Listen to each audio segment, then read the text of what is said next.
আমাদের দাবি মানতে হবে অটো পাস দিতে হবে দিতে হবে হয় পাস নয় লাশ করে দেব সর্বনাশ। সুপ্রিয় দর্শক, এবার অটো পাসের দাবিতে মাঠে নামলো এইচএসসি ফেল করা ছাত্রছাত্রীরা। কারো হাতে বিষের বোতল, কারো হাতে দড়ি।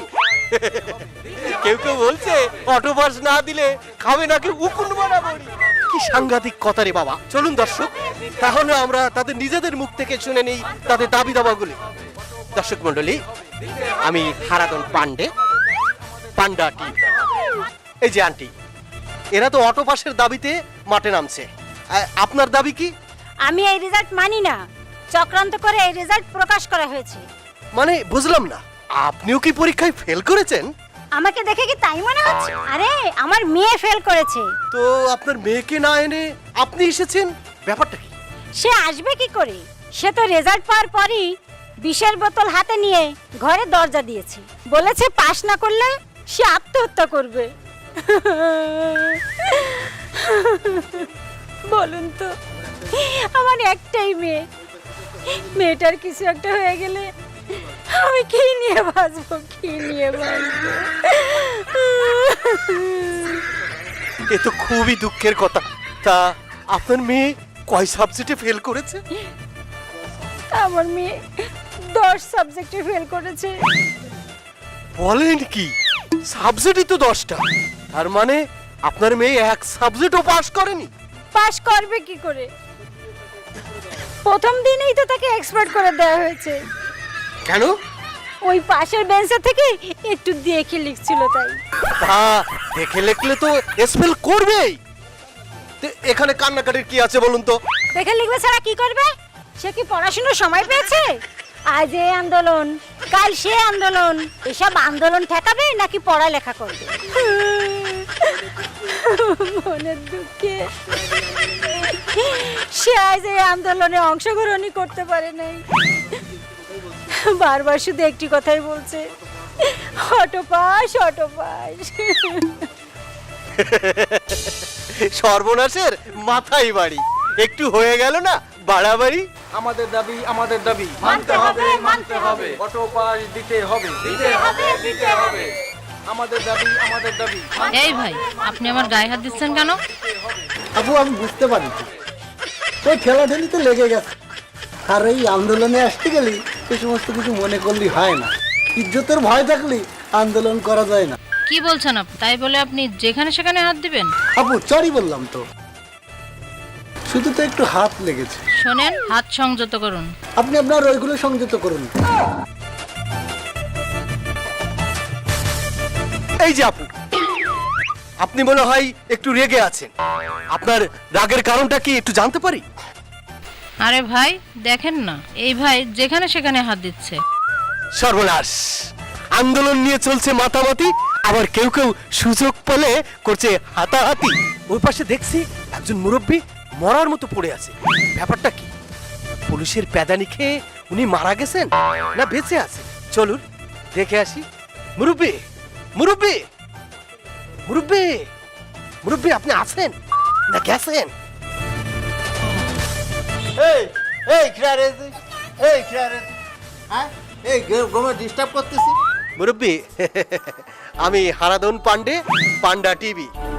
মুরব্বী, আপনি এই আন্দোলনের ভিড়ে এখানে মরার মতন ঘুমাচ্ছেন কেন?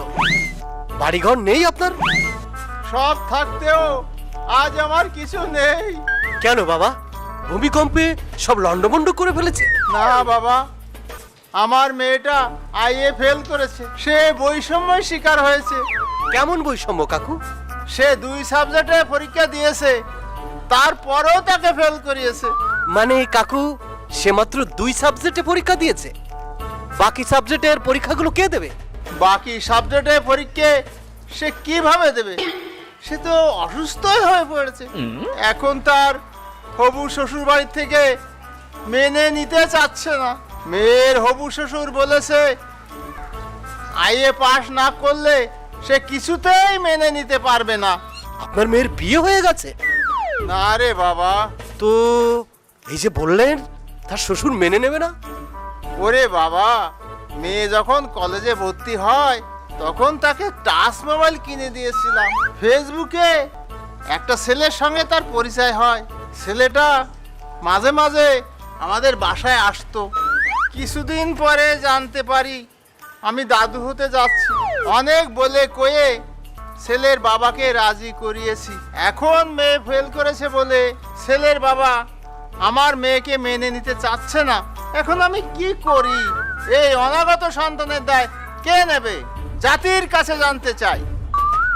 আচ্ছা, আপনার মেয়েকে মোবাইল কিনে দেওয়ার আগে জাতির কাছে জানতে চেয়েছিলেন?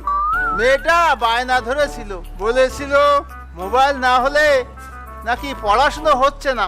এখন বলুন তো আপনার দাবি কি? আমার একটাই দাবি, হয় মেয়েকে পাশ করাতে হবে, নইলে অনাগত সন্তানের দায় এই জাতিকে নিতে হবে। কেন, জাতি কি আপনার জমি বিক্রি করে খেয়েছে? যেই অনাগত সন্তানের দায় জাতি নেবে? মেয়েটার মুখের দিকে তাকালে আমার কান্না পাচ্ছে। ছোট মানুষ, না হয় একটা ভুল করেই ফেলেছে, তাই বলে কি তাকে এত শাস্তি দিতেই হবে? অটো পাস দিলে কি সমস্যা? এই যে ভাই, আপনারা এই শিক্ষা বোর্ডের সামনে আন্দোলন করছেন, আপনাদের দাবি দাবাগুলো কি? আজ আমরা এখানে সমবেত হয়েছি আমাদের ন্যায্য দাবি আদায়ের জন্য। আজ আমরা এখানে যারা এসেছি, কারোরও এইচএসসিতে ফেল করার কথা না, কিন্তু আমাদের সাথে অন্যায় করা হয়েছে। আমাদেরকে পরিকল্পিতভাবে ফেল করানো হয়েছে। আমরা এই রেজাল্ট মানি না। ঠিক। ও আচ্ছা, তা আপনারা এখন কি করতে চাচ্ছেন সেই কথাগুলি একবার খোলসা করে বলুন তো। আমাদের প্রথম দাবি অটো পাস দিতে হবে। আমাদের দ্বিতীয় দাবি, আমাদের প্রত্যেককে সরকারি চাকরির নিশ্চয়তা দিতে হবে। ওরে ভাইডি, আগে পাশ করে নে, তারপরে চাকরির জন্য আন্দোলন করিস কেনে? তা আপনাদের দাবি কি? আমাদের তৃতীয় দাবি, চাকরি পাওয়ার পর আমাদের প্রত্যেককে একটা করে গাড়ি কিনে দিতে হবে এবং একটা করে ড্রাইভারের ব্যবস্থা করে দিতে হবে। এই কেলো করেছে 10 বছর ধরে সাংবাদিকতা করে আজও একখান সাইকেল কিনতে পারিনি, আর ওরা ওদের গাড়ি কিনে দিতে হবে। চড়াই দাঁত ফেলে দিতে হয় না ওদের। আমরা এর সুষ্ঠু তদন্ত চাই এবং অটো পাস চাই। আপনাদেরকে অনেক অনেক ধন্যবাদ আপনাদের মূল্যবান মতামত দেওয়ার জন্য। এ কি, শিক্ষা বোর্ডের চেয়ারম্যানও দেখছি এদিকে এগিয়ে আসছে এক দফা এক দাবি নিয়ে। দেখি উনি কি বলেন। এক দফায় এক দাবি, এক দফায় এক দাবি। স্যার, আপনিও দেখছি যে এক দফা এক দাবি নিয়ে মিছিল দিতে দিতে আসছেন। আচ্ছা, আপনার দাবি কি? দেখেন, আমি শিক্ষা বোর্ডের চেয়ারম্যান। এই ছাত্রদের দাবি মানতে মানতে আমার দেয়ালে পিঠ থেকে গেছে। এখন আমার একটাই দাবি, আমি এই চাকরি থেকে পদত্যাগ করতে চাই। এছাড়া আমার কোনো উপায় নাই। চারিদিকে যে যেমন পারছে তার দাবি দাওয়াগুলো পেশ করছে, কিন্তু তারা একবারও চিন্তা করছে না নতুন সরকার তার কাছে যদি এত দাবি দাওয়া করা হয় তাহলে কিভাবে তার পক্ষে এগুলো করা সম্ভব।